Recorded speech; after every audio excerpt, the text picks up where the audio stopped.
خلیفہ کے ہم ہیں خلیفہ ہمارا، وہ دل ہے ہمارا آقا ہمارا، ہمارا ہمارا خلیفہ ہمارا، وہ دل ہے ہمارا آقا ہمارا، وہ دل ہے ہمارا آقا ہمارا۔ بسم اللہ الرحمن الرحیم۔ السلام علیکم ورحمۃ اللہ وبرکاتہ and welcome back to This Week with Hazur. We are honored to present highlights from two mulaqats, one with Khuddam members from Canada and the other with a delegation of Ansar from the USA. We begin with Sunday's mulaqat, where Hadrat Khalifatul Masih Ayyadullah Ta'ala Banasrihil Aziz graciously met with Amla members from Majlis Khuddam al-Ahmadiyya, Canada.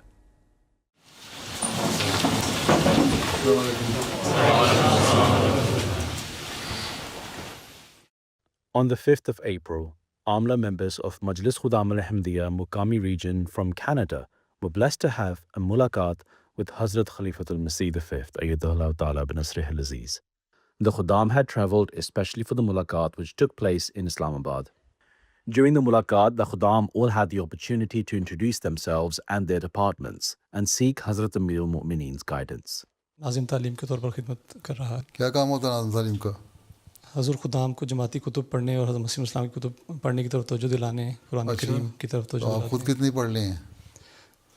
حضور میں نے حضرت مسیح اسلام کی 60 کتب پڑھی ہوئی ہیں۔ اچھا، کمال کر دیا تم نے۔ جی عاملہ کو بھی کہتے ہیں پڑھیں، پہلے تو عاملہ کو توجہ دلائیں نا، عاملہ کو پڑھا دیں، جی پہلے خدام بھی پڑھ لیں گے، ٹھیک ہے؟ My name is Hassan Khokar, serving as Nazim Tajneed. تجنید پوری اپ ٹو ڈیٹ ہے؟ جی حضور کوشش کر رہے ہیں اپ ٹو ڈیٹ کرنے کی۔ نئے جو آتے ہیں یا اطفال سے نئے شامل ہوتے ہیں ان کو کس طرح شامل کرتے ہیں؟ نیشنل سے ہمیں اپ ڈیٹ آتی ہے۔ نیشنل کو تو فیڈ کرنا چاہیے یا گراس روٹ لیول پہ سے؟ جی حضور۔ آپ کچھ جماعتیں مجلسیں ہیں ان کو نیشنل کو فیڈ کرنا چاہیے، نہ کہ نیشنل آپ کو فیڈ کرے۔ آپ نے انفارمیشن ان کو دینی ہے۔ جی گھر میں تو آپ بیٹھے ہوئے ہیں، انفارمیشن مانگ رہے ہیں باہر والوں سے، جی حضور۔ تو وہاں سے ہر گھر میں جا کے آپ کو اپڈیٹ کیا کریں اپنا ڈیٹا۔ جی حضور۔ During the mulaqat, the Khuddam also had the opportunity to ask questions relating to their roles and responsibilities. Beloved Hazur, over the past several weeks, there have been serious tensions between the US and Iran, leading to increased oil prices and inflation with the risk of a recession. What can we do as Khuddam to prepare for this?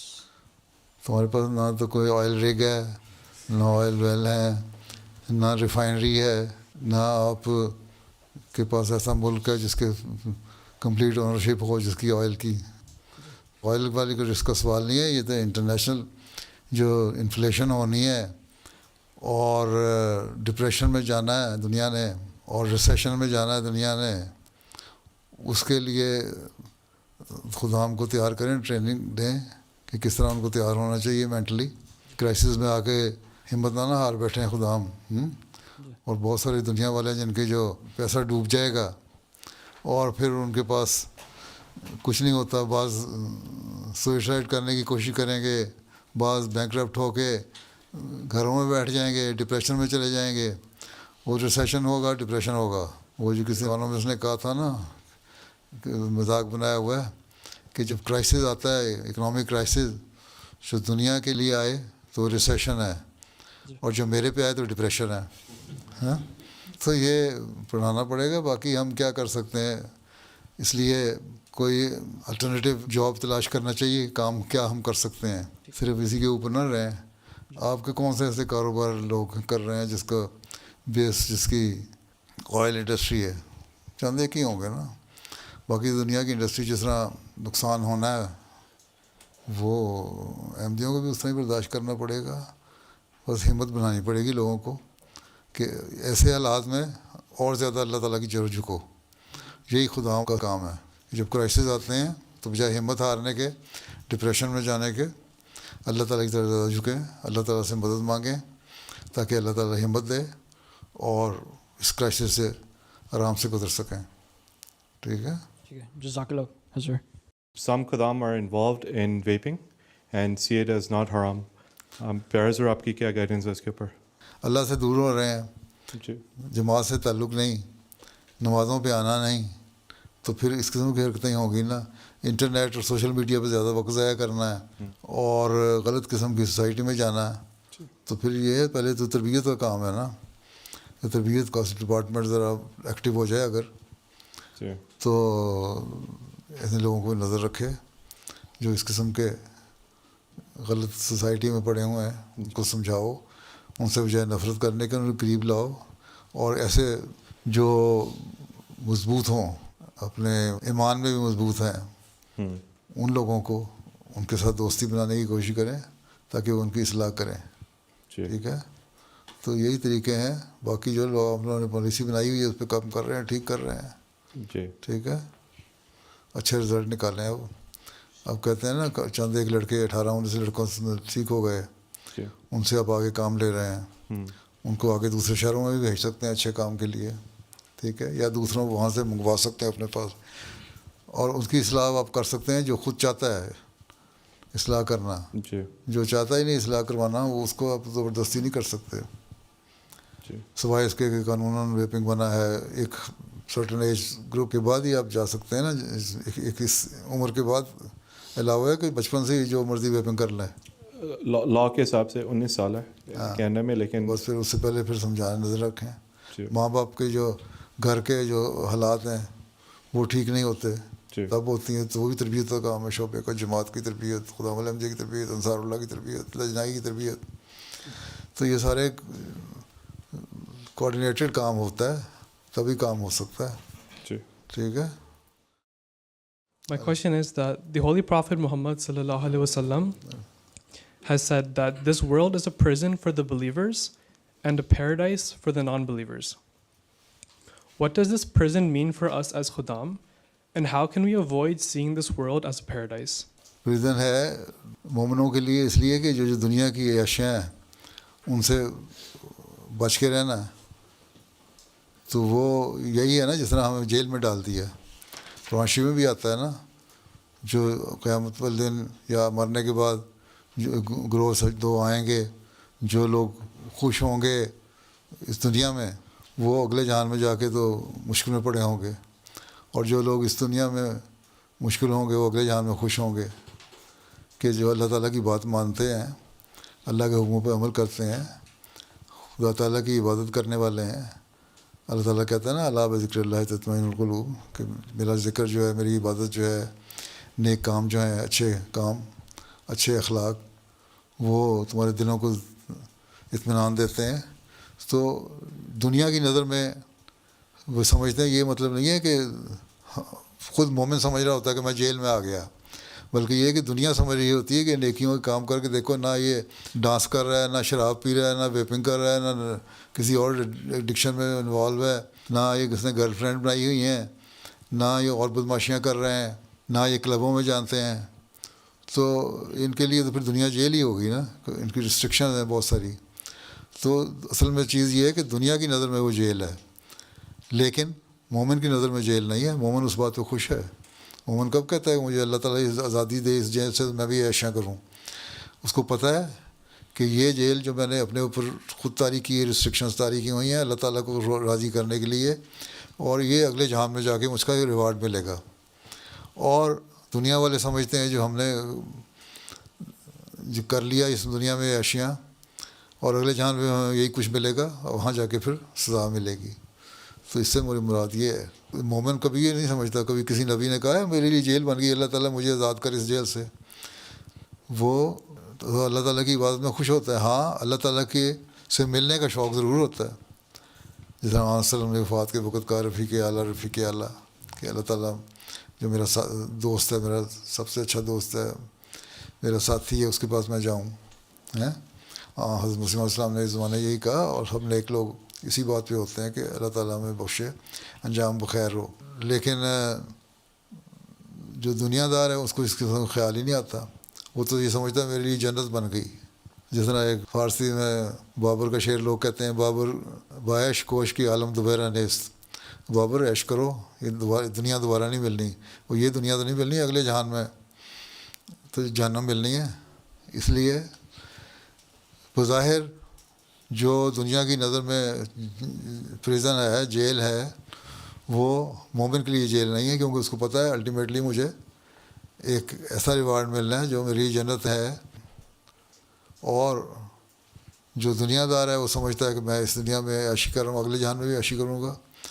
تو وہ تو اللہ تعالیٰ کہتا ہے نا قرآن شریف میں بھی کہ پھر اگلے جہان میں جا کے پوچھو میں دنیا میں تو بڑی عیاشی کرتا تھا, یہاں مجھے کیوں عذاب میں ڈال دیا, مجھے یہاں بھی تو آسانیاں ملنی چاہیے تھیں. وہ سمجھتا ہے لیکن نہیں ملے گی. تو یہ مراد ہے. میرا سوال تھا کہ after the end of World War III, what skills or traits do you think would be most useful by the world? پہلی بات ہے خود اپنا تعلق اللہ سے پیدا کریں تاکہ لوگوں کو پھر صحیح راستے پہ آپ چلائیں. ٹھیک ہے, لوگوں کو بتائیں کہ دیکھو تیسری جنگ عظیم ہوئی تمہاری دنیا کی جھگڑوں کی وجہ سے, دنیا کی خواہشات کی وجہ سے اور غلط قسم کے کاموں کی وجہ سے, اور تم نے تباہی دیکھ لی. اب اللہ کی طرف آؤ, اور اللہ کی طرف لانے کے لیے پورا اپنا نمونہ دکھانا ہوگا. پہلی بات تو یہی ہے کہ خود اپنا ایمان مضبوط کریں, اللہ کے ساتھ تعلق پیدا کریں کسی بھی اسکل سے سیکھنے سے پہلے. پھر دوبارہ جب قائم کریں گے دنیا کو, نظام کو پھر ٹھیک کریں گے, سارا سسٹم دوبارہ ٹھیک کریں گے, تو پھر ساری چیزیں دوبارہ وہی کام آئیں گی. آپ کے پاس جو اسکل ہے آپ کے پاس وہی ہوگی. نئے سرے سے اس کو اسٹیبلش, ہر چیز کو سیکھا تو ہوا ہے نا آپ نے. آپ کو پتہ ہے کہ ٹیکنالوجی کیا چیز ہے, آپ کو پتہ ہے کہ آئی ٹی کیا چیز ہے, اور انجینئرنگ کیا چیز ہے, اور میڈیسن کیا چیز ہے.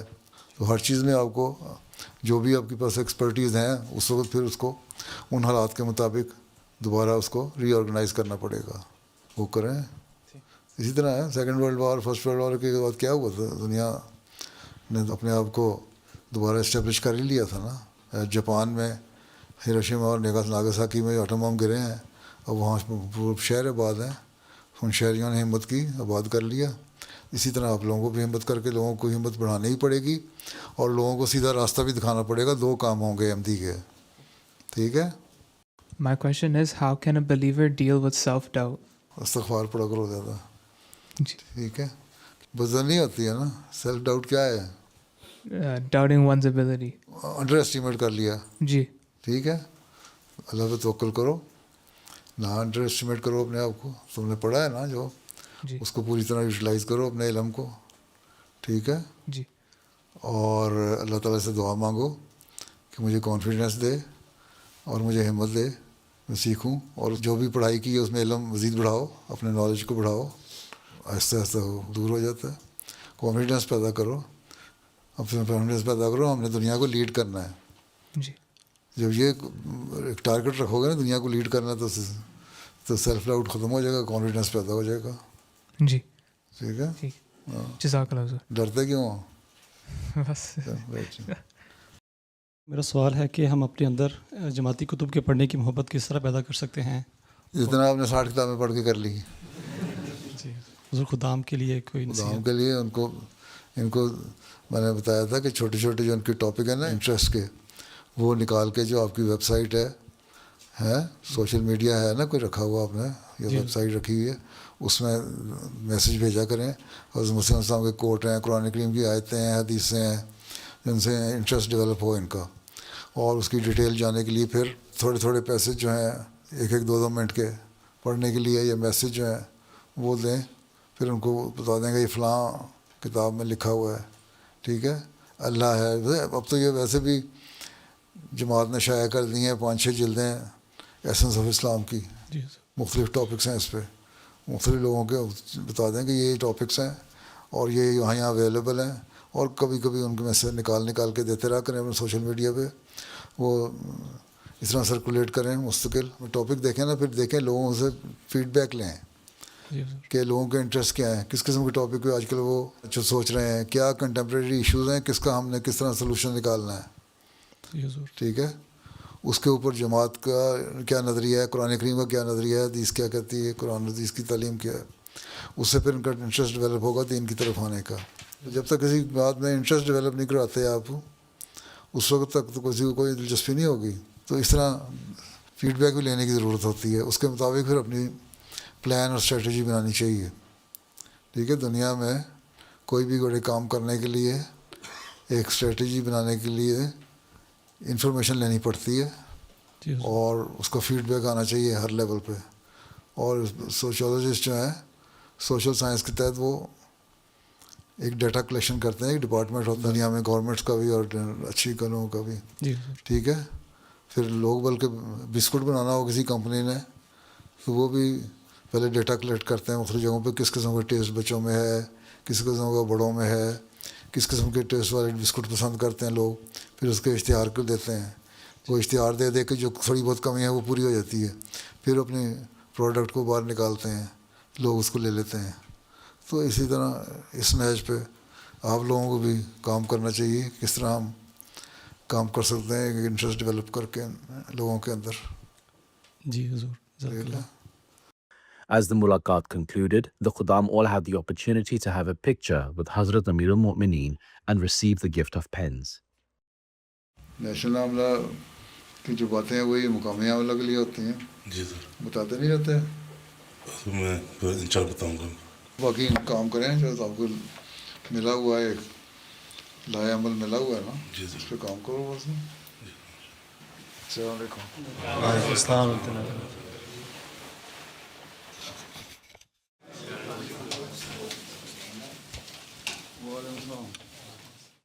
The following day, on the 6th of April, Ansarullah members from Central East region of the United States were blessed to have a mulaqat with Hazrat Khalifatul Masih. The Ansar had travelled especially for the mulaqat, which took place in Islamabad. During the mulaqat, all Ansar had the opportunity to introduce themselves and were also able to ask questions relating to their faith and contemporary issues. Many boys and girls are delaying or refusing to marry. As members of Majlis Ansarullah, what advice can we give to such children? میں ہر ایک کو advice دی ہوئی ہے.